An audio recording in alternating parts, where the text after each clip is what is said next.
Okay, welcome everyone to the very last day of our workshop, and thanks for being with us for the past week. Our first speaker today is Ina Entova-Aizenbud from Ben Gurion University, and she's going to tell us about Jacobson-Morozov Lemma for Lie superalgebras using semisimplification. Okay, feel free to start. Thank you very much. Thank you very much for the invitation. It's a wonderful conference, and it's an honor to be here. Pity we cannot do it in person, but yeah. So I'm going to talk about my joint work with Vera Serganova about a Jacobson-Morozov Lemma. So I will start with a very brief introduction to tensor categories and superalgebras. I hope you are not bored. So the Jacobson-Morozov Lemma. We'll walk over the base field of the complex numbers. And we have the additive affine algebraic group, which I will denote by GA. And we fix an embedding of this group into SL2 as a maximal important subgroup, of course.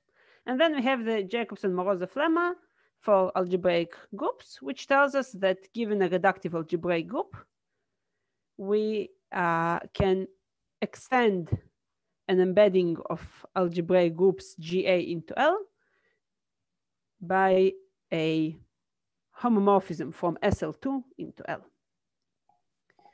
We say that this map, the extension map I bar, is unique up to conjugation by an element of L. So when we say unique, we'll always mean up to conjugation.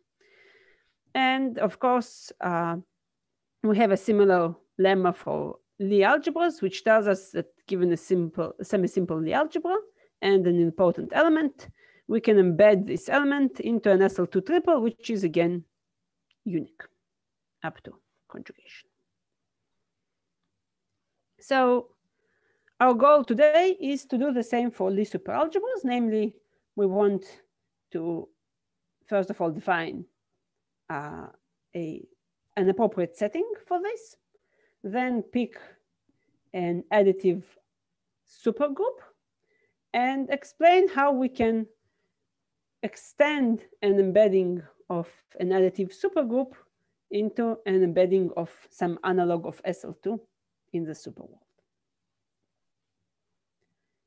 So let us start with the setting.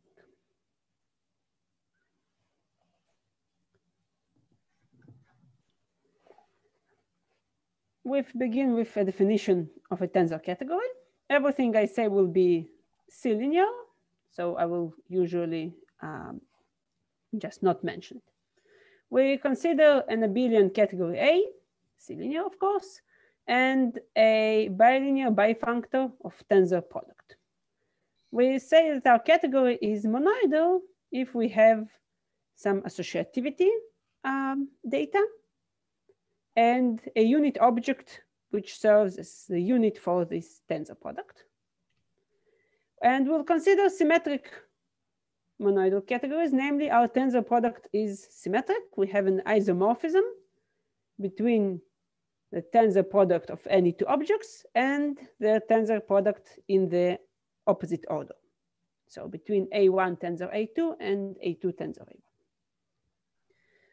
And we'll only discuss rigid categories in the sense that every object A must have a dual A star together with some with two special morphisms, one called coevaluation from the unit object into A star times A, and the other called evaluation from A star times A to A. I think the stars here are on the wrong side. I apologize. And together, such a structure we'll call a tensor category. I should mention two things. One is that we'll always assume that the endomorphisms of the unit object are just our base field C. And the other is that, of course, this is not a full definition of a tensor category because there is some data involved and some additional conditions, but this is somehow the bottom line of what a tensor category is. And in any rigid symmetric monoidal category, we can define the trace of any endomorphism as a certain composition. It is a composition of several morphisms, starting with the unit object and ending again in the unit object. And this trace generalizes the notion of trace of a linear operator, as we will see in a moment. For every object A, we can consider the trace of its identity endomorphism, and this we'll call the categorical dimension of A. This will be a map from the unit object to itself, and since we said that endomorphisms of the unit object will be just our base field C, we can say that the dimension of every object in our tensor category is just a complex number.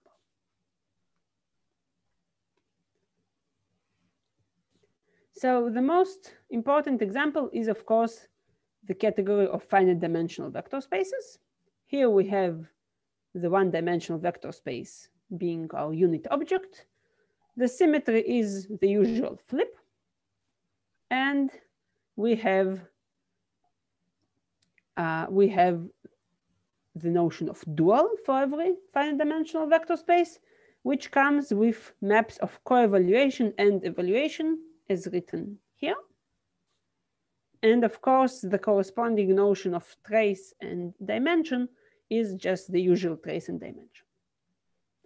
And more generally, the finite dimensional representations of any group would be a good example of a tensor category. For an affine algebraic group G, the category of rational representations of G over the complex numbers, of course, is known to be semi-simple whenever G is reductive.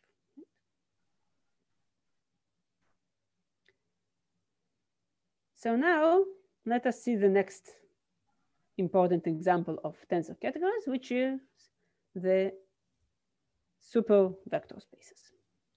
So the super vector spaces are just Z2 graded vector spaces, as Thorsten Hausdorff said in his talk, and we'll consider only finite dimensional super vector spaces.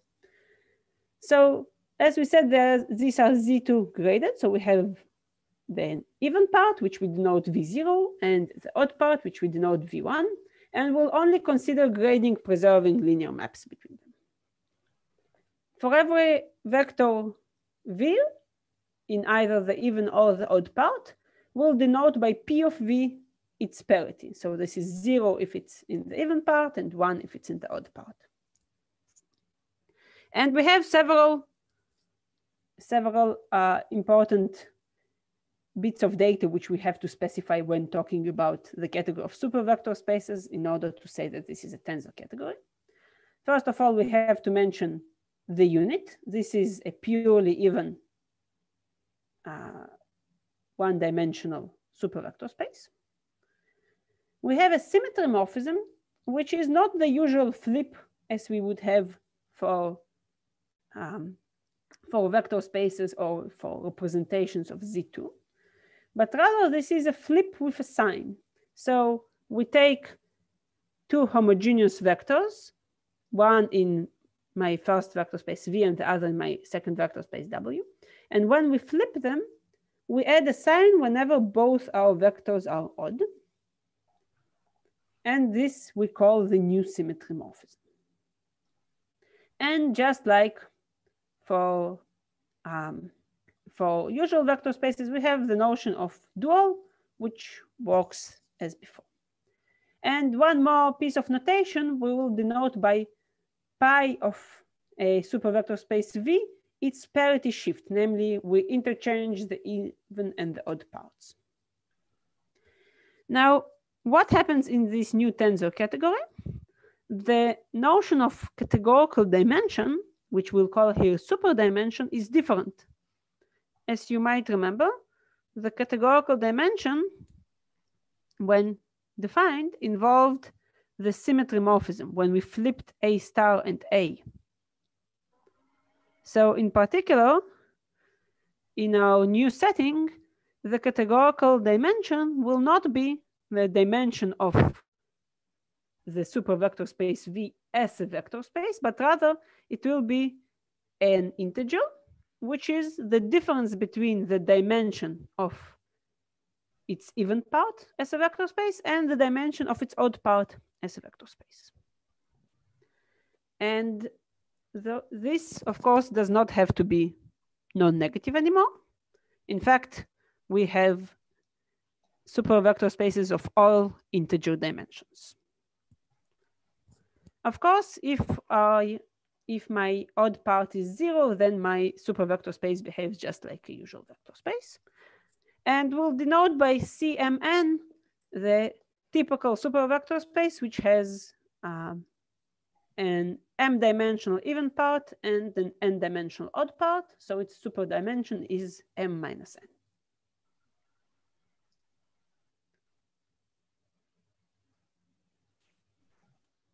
Okay. So what do we want to do with super vector spaces? Well, we want to study representations theory and hopefully geometry in a way which is similar to what one would do in the usual setting. So we can define associative algebras in the tensor category of super vector spaces. We can define commutative associative algebras. Of course, the commutation will involve the swap, the symmetry morphism, which we see here. So it will not be the usual notion of commutation, but rather a supercommutation. So whenever we have two odd elements, when we say that they supercommute, it means that we have a sign appearing. And we can define Lie superalgebras and Hopf superalgebras in exactly the same way. And in particular, we'll consider algebraic supergroups, which can be defined in several ways. The first of which is just by saying that an affine algebraic supergroup corresponds to a Hopf superalgebra of the functions on this group. So this is just a spectrum of the corresponding Hopf superalgebra. And alternatively, we can define an affine algebraic group as a functor from the category of supercommutative algebras. And to each algebraic supergroup G, we can associate a Lie superalgebra. So in general, a Lie superalgebra is defined just like a Lie algebra, but using this setting of super vector spaces. So the axioms will be similar, but again, there will be a sign which appears due to the new symmetry morphism. And so we'll define the Lie superalgebra corresponding to an algebraic supergroup just by considering the Hopf superalgebra of functions on G and taking the augmentation ideal modulo its square. This will give us the dual to the Lie superalgebra.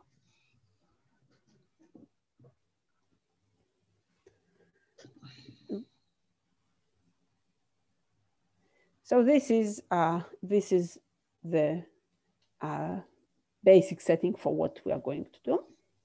Let me say a few more words about algebraic supergroups. So what we are really going to discuss are the representations of an algebraic supergroup. So our representations will be super vector spaces with an action of the corresponding supergroup. Again, one can define this using the Hopf superalgebra by saying that these are comodules over the Hopf superalgebra, or using the representable functor approach. But we also have a third approach, which is due to Masuoka and which is very, very useful via Harsh-Chandra pairs. So instead of describing the category of representations of a supergroup G by using the supergroup G itself, we can describe it using a pair of the Lie superalgebra and a certain algebraic group, no super involved, which we'll call G0. So this will be somehow the even part of the supergroup G. The Lie algebra of G0 must be the even part of the Lie superalgebra G. And the action of our group G0, of our algebraic group G0 on the odd part of the Lie superalgebra G, the one which I denoted by G1, will have the differential, which is just the adjoint action of G0 on G1 via the bracket on the superalgebra G.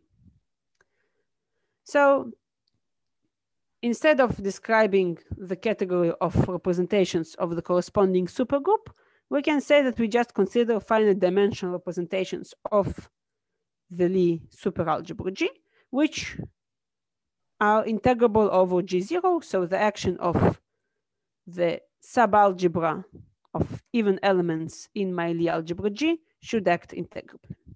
And of course, the category of representations of the group G, however you describe it, is a tensor category.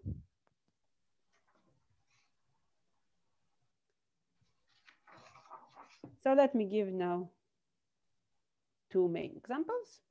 So the first example would be the general linear supergroup. If I take a supervector space CMN, the automorphisms of this space form a supergroup. The automorphisms here are not just the even automorphisms, but I want to consider, in a sense, all the automorphisms. Of course, it is important to say that I'm not just taking the automorphisms as a set, but as an algebraic group. So one can define it using either the Hopf algebra or functor, the corresponding representable functor. But let me say immediately what is the Lie superalgebra and the even algebraic group GLMN0. So GLMN is defined as the general linear supergroup of automorphisms of CMN. Its Lie superalgebra consists of all endomorphisms of CMN, both even and odd. So this is a Z2 graded space, a supervector space. And the bracket on this set of endomorphisms will be just like the usual bracket, but a sign appearing whenever both my endomorphisms A and B are odd.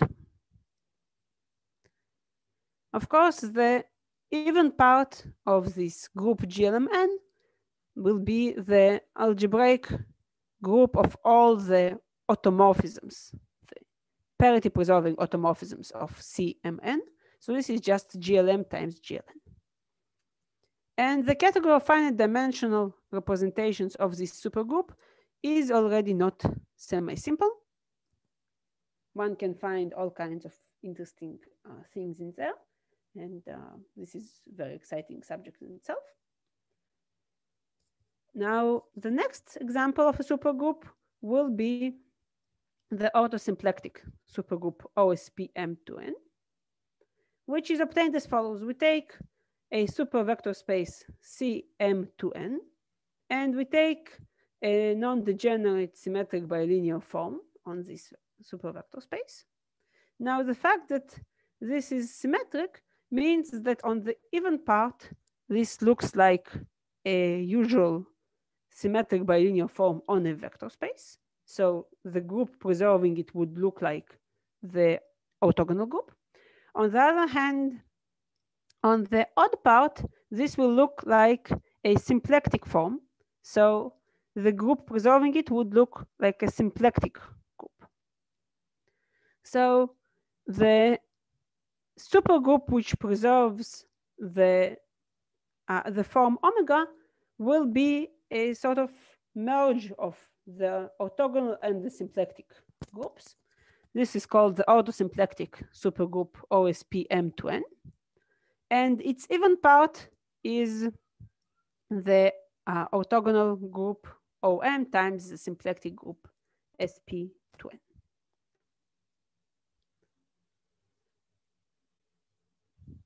So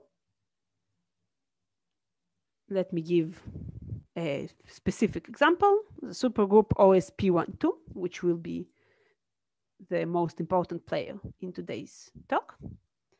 Its Lie superalgebra is 5-dimensional as a vector space. As a supervector space, it looks as follows. It has an even part, which is a Lie algebra in its own right. This is SL2. And an odd part, which is 2-dimensional vector space. The bracket on my Lie superalgebra gives me an action of the even part on the odd part. This is just the standard representation of SL2 on the 2-dimensional vector space. This is the matrix representation. And so the representations of my supergroup OSP12 can be described as representations of this superalgebra, which integrate to representations of the algebraic group SL2. What kind of representations I have in my category rep OSP12?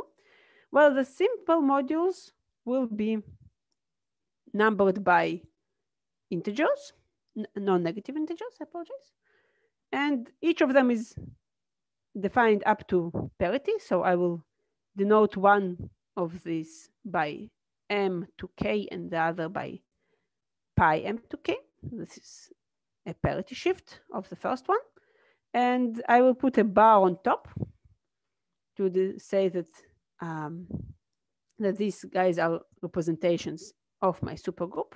I will explain later why I need the bar.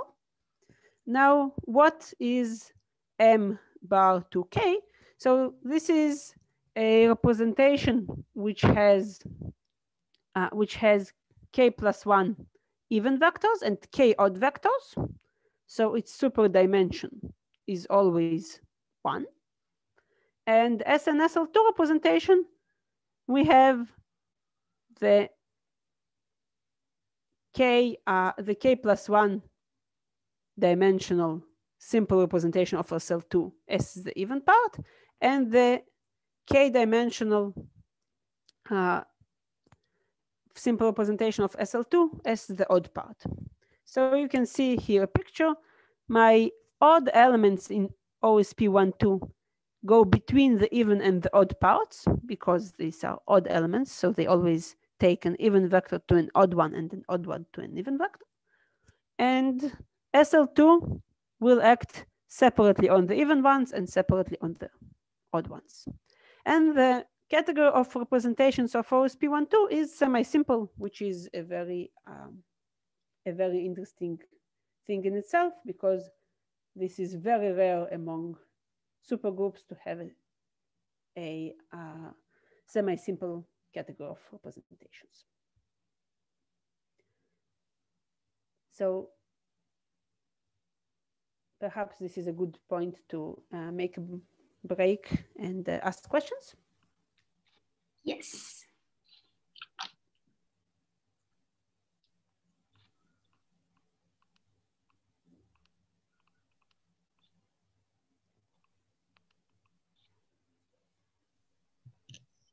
So on the previous slide, you said that the description via Harish-Chandra pairs is equivalent. So how would I build the functor of the Harish-Chandra theorem of the Harish-Chandra pair explicitly? Sorry? Can you say it again? If I start with the Harish-Chandra pair to describe a supergroup, how would I build the functor from the category of superalgebras? Is it easy to see, or is that a lot of work to do?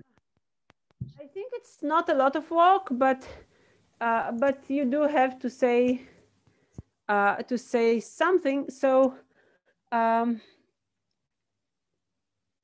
think this is not very difficult. The idea is that, for instance, if you want to build the Hopf algebra, you would just take you would have to take the universal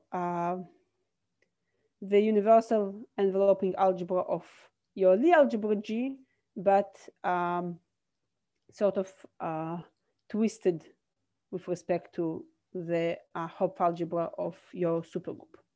So I don't think I can say immediately how to write the functor, but I did it once and it wasn't too bad. Okay, thank you. Can you explain the picture again? The representation for the irreducible one? Yes. So, just the black and the white dots, what they mean. Yes. So the black dots in this picture mean the odd vectors. The white ones mean the even vectors.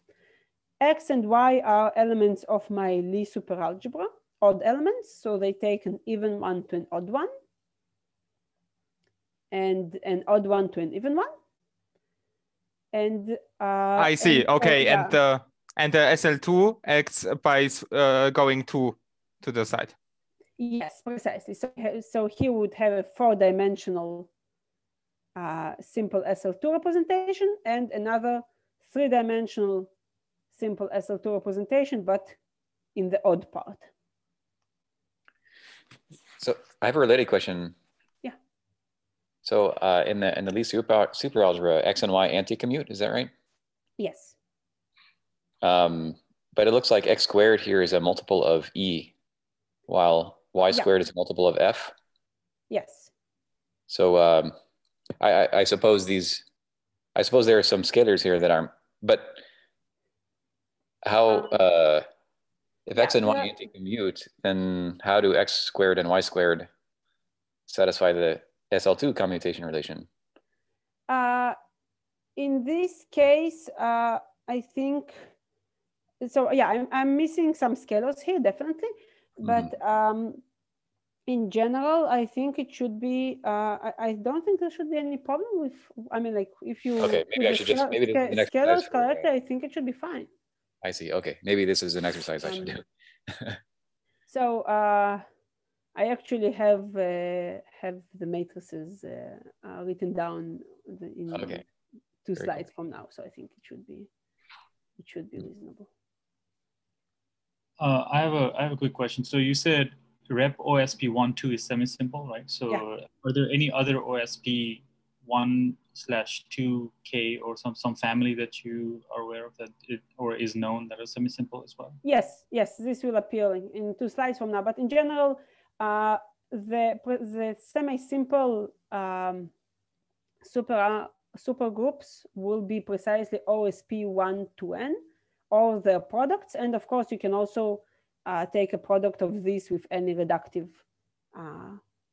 algebraic group, and just in the classical sense.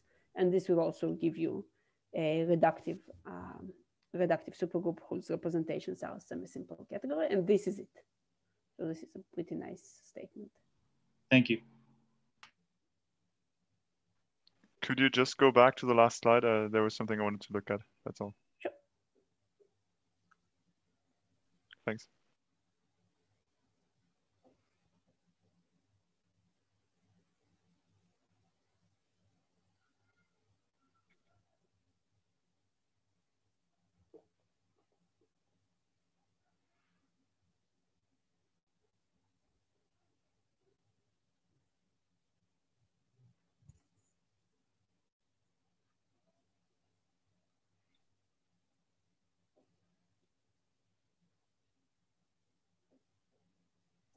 How do X and Y pair again under the bracket? I keep forgetting this. They anti-commute, but in this case, X and Y when paired will give you I think H, is that right? The corresponding element of SL2, if I'm not mistaken. Okay, good.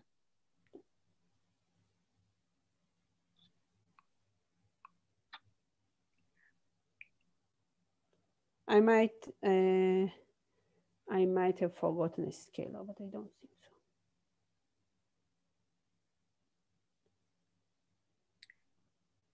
Yeah, it's probably a good time to continue, Ina. Okay, so yeah, thanks. Okay, so the next example will be a supergroup which we'll call the odd additive supergroup. So I will denote it by GA11. And this will be the replacement for the notion of the additive algebraic group G. So what is this supergroup? This is given by a Harris-Chandra pair where my Lie superalgebra is just a one-dimensional nilpotent Lie superalgebra, which is generated by one odd element. And the even part of this Lie superalgebra will be just the bracket of X with itself. Notice that this doesn't have to be 0 because we now work with odd elements, and so these guys anti-commute. And of course, this Lie superalgebra is a subalgebra of OSp12, corresponding just to the element X we have seen before. And the corresponding even part of my supergroup, the algebraic group G0, will be just my additive group GA. Now, this supergroup GA11 is a subgroup of OSp12 with the Lie algebras embedded just like we said. And the representations of this supergroup GA11 are not semi-simple anymore. Now we have the following situation. We have indecomposables, which we'll denote by MK and pi MK. Again, pi MK being the parity shift of the indecomposable module MK. K being any non-negative integer. And how does MK look like? So MK will have dimension k+1 as a vector space. And it will be just the span of a vector V and all its images under the actions of powers of X, where, of course, whenever we act by X, we change the parity of the vector. So MK will be just the span of vector V, xv, x square v, etc., up to x to the k acting on V. And here we have a picture of M6. So we start with the white dot on the left. This is V. And we see the basis for M6 given by white dots whenever we are talking about an even vector and black dots whenever we are talking about an odd vector. And every representation of GA11 is a direct sum of such MKs and their parity shifts. Of course, this reminds us of representations of the additive algebraic group GA, which also are given just by such nilpotent Jordan blocks. Right? The only difference here is that now our supergroup is generated by an odd element X, so we move between even and odd vectors all the time. So now, as I said, reductive supergroups are very rare. And here is a theorem, which is pretty classical nowadays, I think.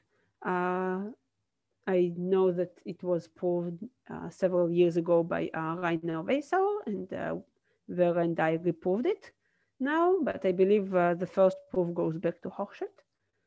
So let G be a connected algebraic supergroup, such that the category of representations of G is semi-simple. Then we can write G as a product of a reductive algebraic group and several supergroups of the form OSP1 to N for different ends. So we will not discuss reductive supergroups for the purpose of our Jacobson-Morozov theorem, but instead we'll have something which is much more common. We'll discuss quasi-reductive supergroups. A quasi-reductive supergroup is just a supergroup corresponding to a Harish-Chandra pair where the algebraic group G0 is reductive. Why this is so useful? Well, first of all, this is very, very frequent. Most examples of supergroups which you work with would be quasi-reductive, GLMN and SLMN and OSP M2N and all kinds of things which one would see. But also the nice fact about quasi-reductive supergroups is that the category of representations of a quasi-reductive supergroup has enough projective objects. So this is something which is much more convenient to work with than the category of a non-quasi-reductive supergroup. So now let us go over the new players for the super Jacobson-Morozov. So we have the classical version and we have the super version. In the classical version, we had an additive group GA. Now we have the additive supergroup, whose even part is just the additive group. The Lie algebra of the additive group was just a one-dimensional Lie algebra. Now it is replaced by a one-dimensional Lie superalgebra, which we denote GA11, whose even part is the one-dimensional commutative Lie algebra GA, of course. If we take a nilpotent element in a Lie algebra, this corresponds to an homomorphism. So from my additive group GA into my algebraic group G in the classical version. In the super version, a similar thing happens for odd nilpotent elements in my Lie superalgebra. An odd nilpotent element X corresponds to a homomorphism from my additive supergroup to my supergroup G. The algebraic group SL2 will be replaced by the algebraic supergroup OSp12. The even part of OSp12 is again SL2. Just like before, the Lie algebra SL2 will be replaced by the Lie superalgebra OSp12, whose even part is SL2. And just like the additive group embedded into SL2, we have a natural embedding of the additive supergroup into OSp12. And reductive groups will be replaced by quasi-reductive supergroups. So now we are all ready for the Jacobson-Morozov theorem in the superworld. And here comes a certain disappointment. We will not be able to state the Jacobson-Morozov theorem for all odd elements in my Lie superalgebra. Instead, we'll only consider what we will call neat elements. An nilpotent odd operator on a supervector space V is called neat if the corresponding action of GA11 on V decomposes V into a direct sum of indecomposable GA11 modules with non-zero superdimension. So what does this mean? An nilpotent odd operator is just an operator from V to V, which does not preserve parity as we usually want, but rather switches parity. So it takes even vectors to odd vectors and odd vectors to even vectors. Such an element automatically defines an action of GA11 on V because we said that X is nilpotent. And of course, we can consider the decomposition of V into indecomposable GA11 modules. And we ask that only non-zero superdimensional summands appear. So this means that we cannot have summands of the form m2k plus 1, but only summands of the form m2k. And we'll soon explain why such neat elements are of interest. But first, let me state the theorem. So let G be a quasi-reductive supergroup and consider its Lie superalgebra. If we take a non-zero odd nilpotent element in my Lie superalgebra, which acts neatly on any representation of G, then the corresponding embedding of the odd supergroup GA11 into G can be extended to an embedding of OSP12 into G, which is unique in the usual sense, unique up to conjugation. So an important remark is that although we state in the theorem that X should act neatly on any representation of G, in fact, it is enough to check it for some faithful representation of G. So we don't really have to check it on all representations, just on one faithful representation.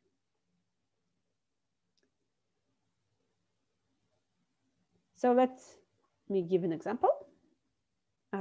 Consider the supergroup GL12. This is a quasi-reductive supergroup. Its even part being GL1 times GL2, which is of course reductive. The Lie superalgebra of GL12 is the following space.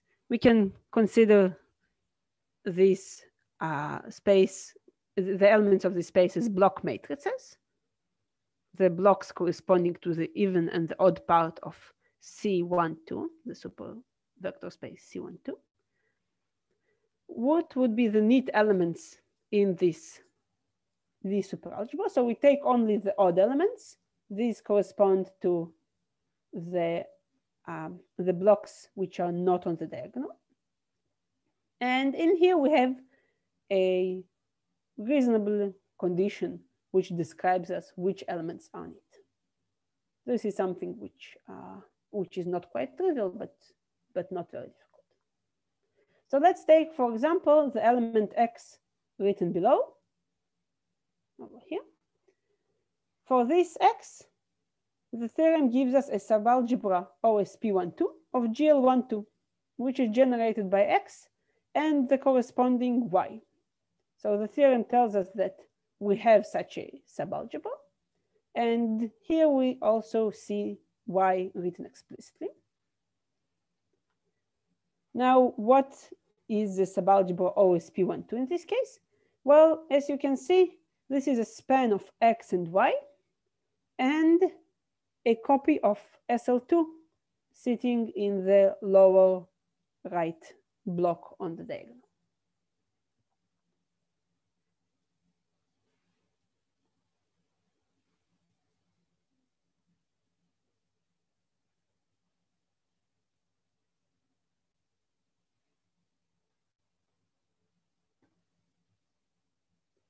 So let me explain why the condition of neatness is so important.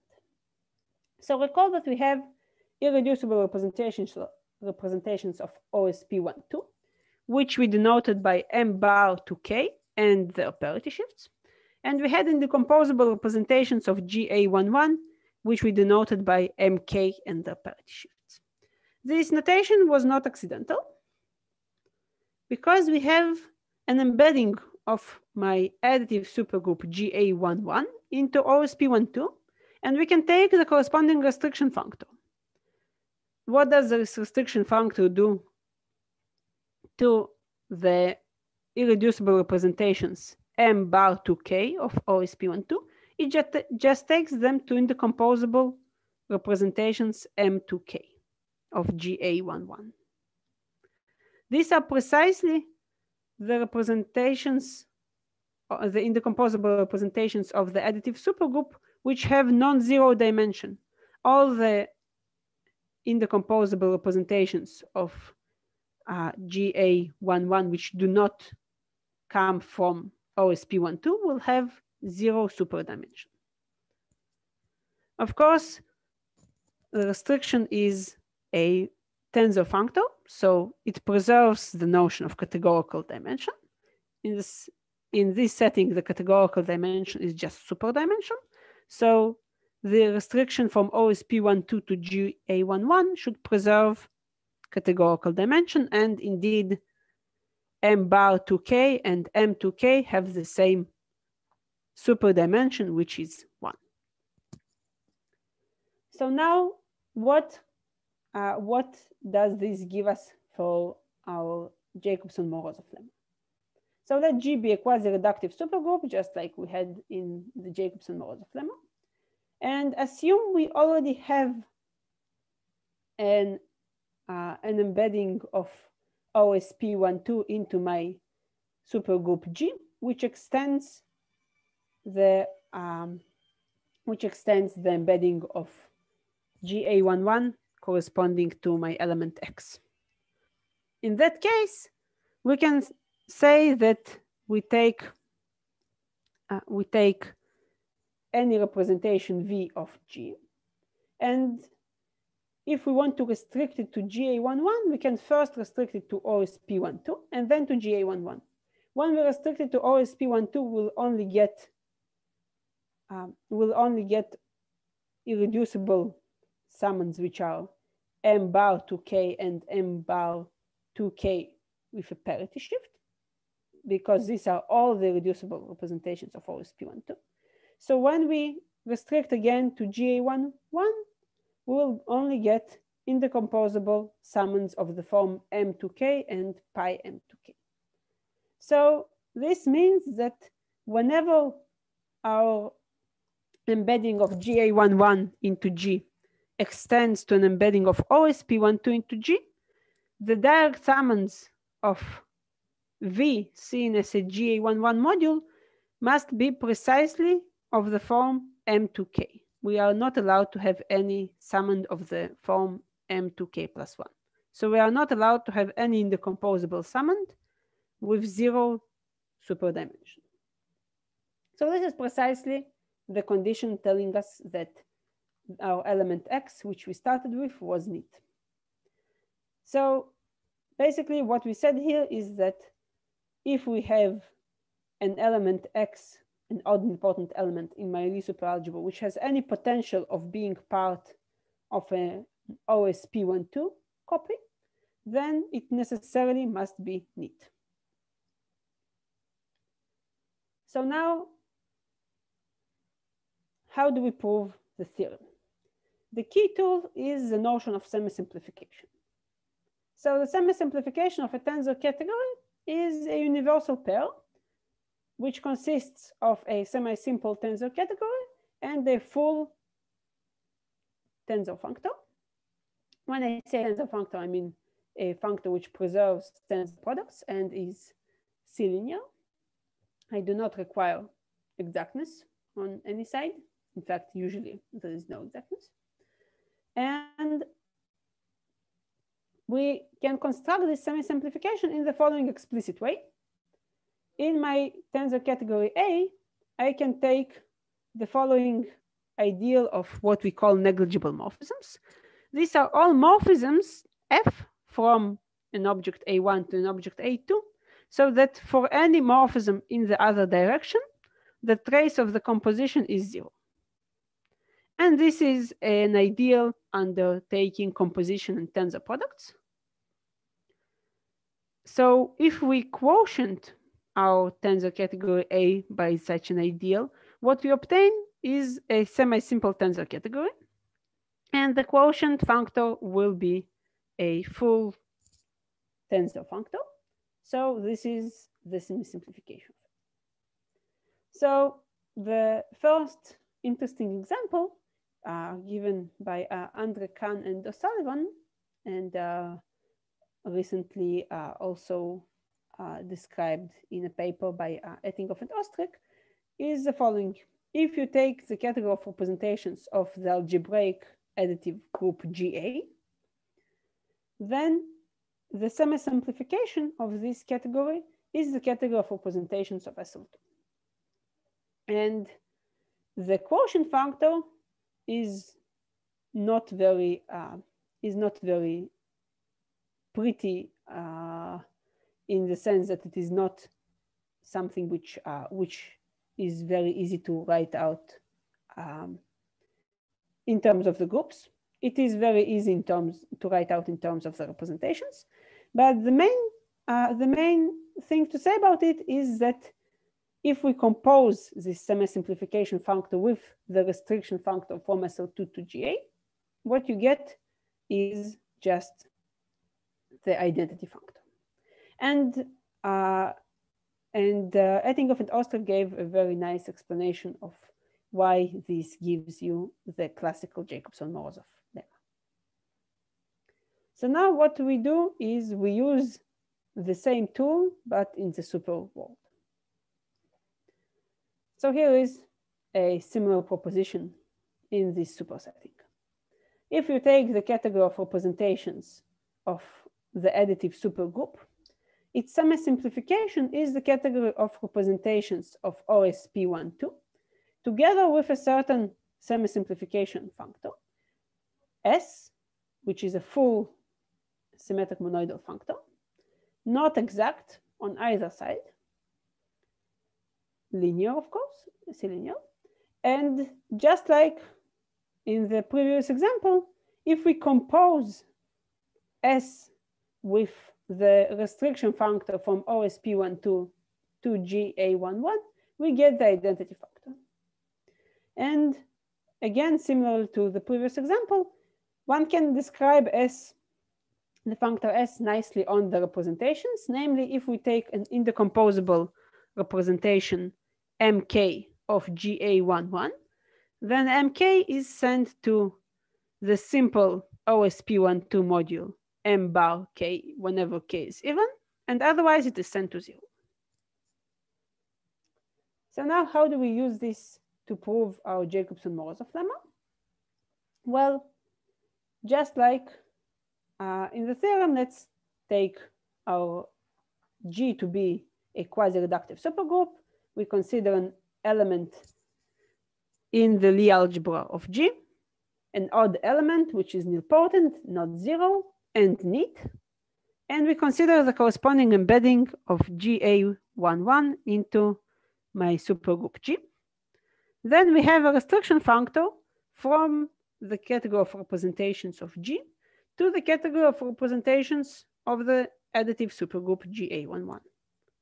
If we compose this restriction factor with the semi-simplification factor S, which we just saw, we get a factor from rep G to rep OSp12. Now, the amazing thing is that whenever X is neat, so it acts neatly on every representation V of rep G, it means that the composition, the factor from rep G to rep OSp12, is faithful, so it is exact. And whenever we have an exact factor between categories of representations of groups or supergroups, this gives us some group homomorphism in the other direction. So in particular, here we have an exact tensor factor from rep G to rep OSp12, and this gives us a homomorphism from OSp12 to G. And this is precisely the homomorphism we were looking for, which extends the embedding of GA11 into G. So this is the idea behind the proof.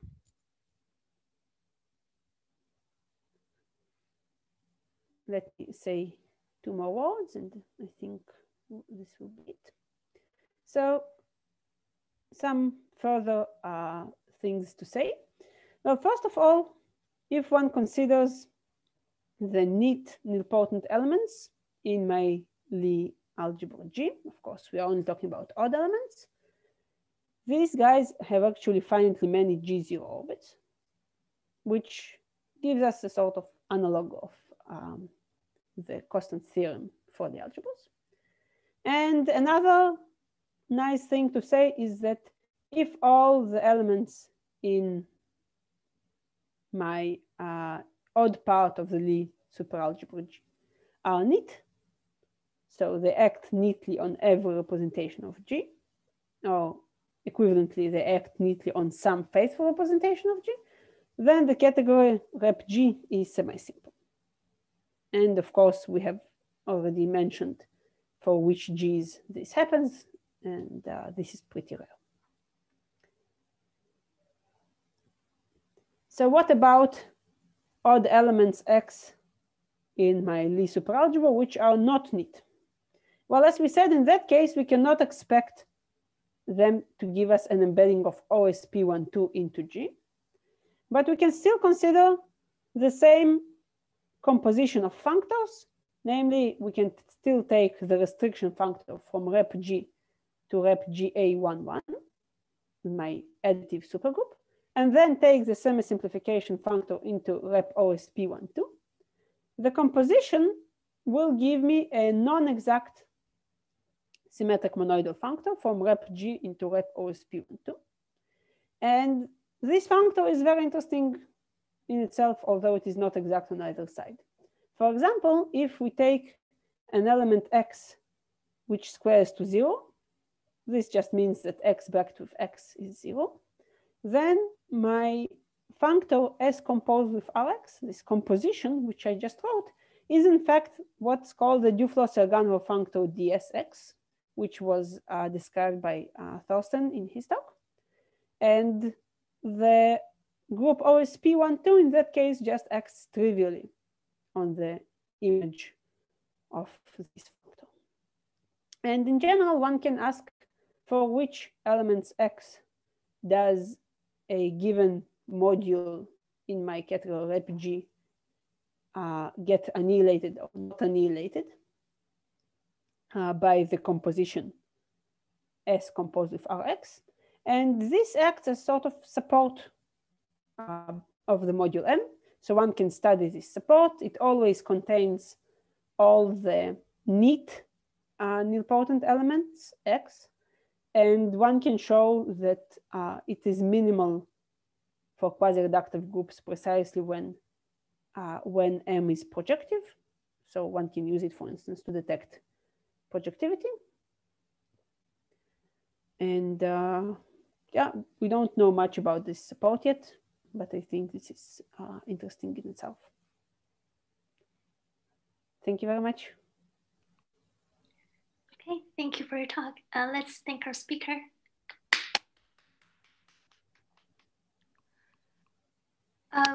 So there's a question in the chat about the Casimir element. Did you want to just a moment, let me see. It was already answered, but yeah. So Katarina answered it, but yes, one can write down a Casimir element to distinguish the simple modules of OSP.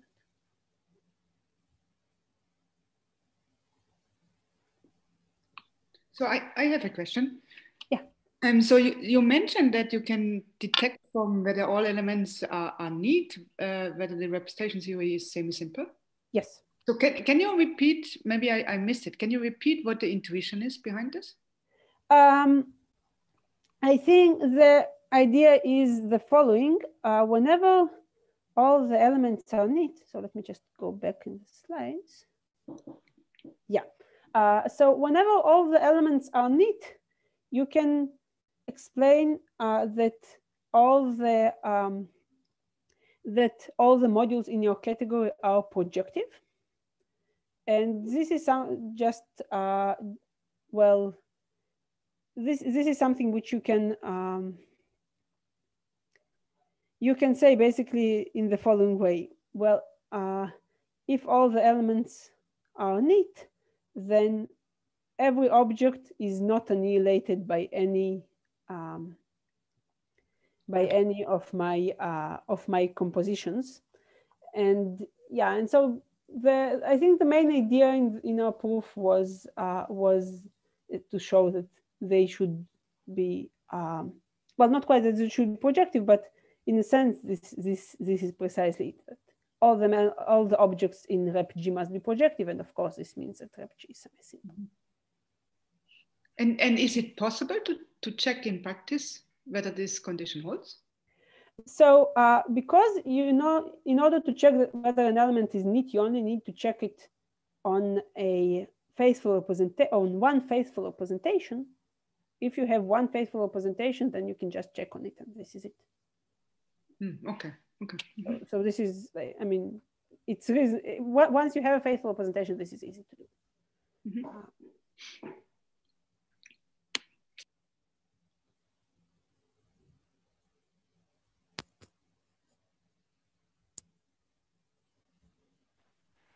Thank you, Anna, for the very nice talk. One question, which is kind of, I mean, I'm not sure whether, well, it's not directly related to your talk, but it's kind of, I remember vaguely from Victor Ostrich's talk yesterday that he said that this quotient by the negligible morphisms is not always semi-simple. And I was just kind of trying to kind of remember what is kind of in your setting. Is it because you work over the complex numbers, or I don't know what, that kind of excludes these degenerate cases that Victor was exhibiting? Yeah, I think you need to work with, well, first of all, you need of course finite dimensional. I think you need finite dimensional home spaces, if I remember correctly, and I think working over the complex number helps, but it's not, I mean, it's not necessary. Yeah. So so you can, I mean, the situation where this fails is really something which is pretty rare, right?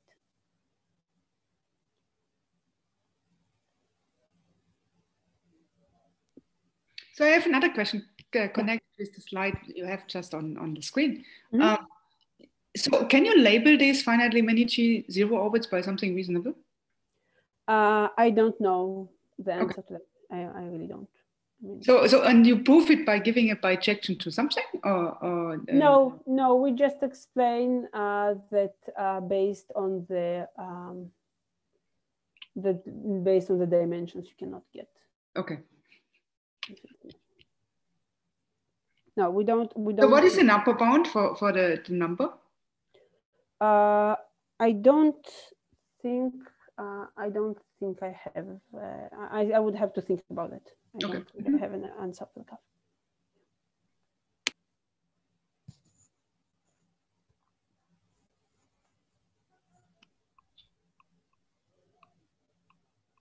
Okay, I'm gonna stop the recording, and then feel free to ask more.